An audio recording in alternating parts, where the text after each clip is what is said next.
Sa paglibot-libot ni Gobernador Gwendolyn Garcia sa mga sugbusog nursery sa mga kalungsuran sa tibuok probinsya sa Sugbo, kining aquaponics system sa lungsod sa Argao mao pang iyang nakita nga pinakadako. Kapin usa ka ektarya ang gidak-on sa ilang gitawag nga diversified nursery dito sa barangay Candabong, lungsod sa Argao. Gawas sa mga binhi sa utanon, aduna gyapon sila mga medicinal plants, spices o hierbas. Kompleto gayud sila kay aduna usab sila'y gibuhi nga mga manok Bisaya, sulod sa dakong tangkal, og tilapia nga anaa sa ilang aquaponics system. Ang 500,000 pesos nga gihatag sa probinsya aron mapurma ang ilang nursery mao ang gigamit sa lungsod sa Argao pagtukod sa mga infrastruktura sa maong nursery, ilabi na sa ilang aquaponics system.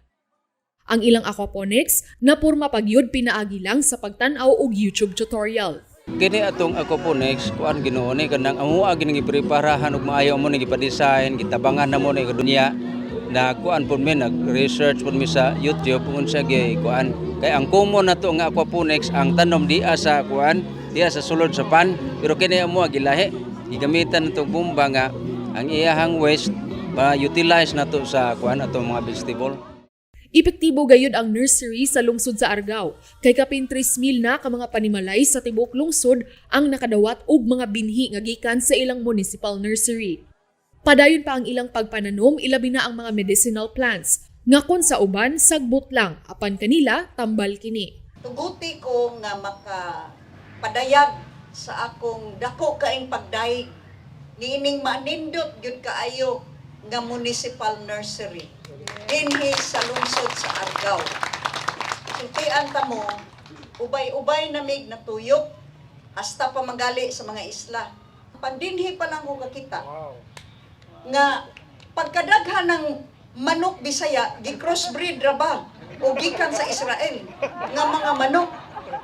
Punan pa gyud mo ni pinakadaghan nga gi patubo nga tilapia. Dinha pa lang sa atong parte sa manok o tilapia, murag lisod na lupigan. Apan matud pa sa ilang municipal agriculturist, dili lang kutob ara ang gitinguha nila. Hayan nga mubuhi usab sila og baboy ug kanding.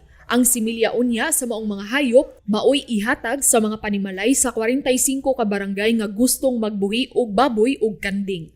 Paula Mendoza, Balita sa Sugbo.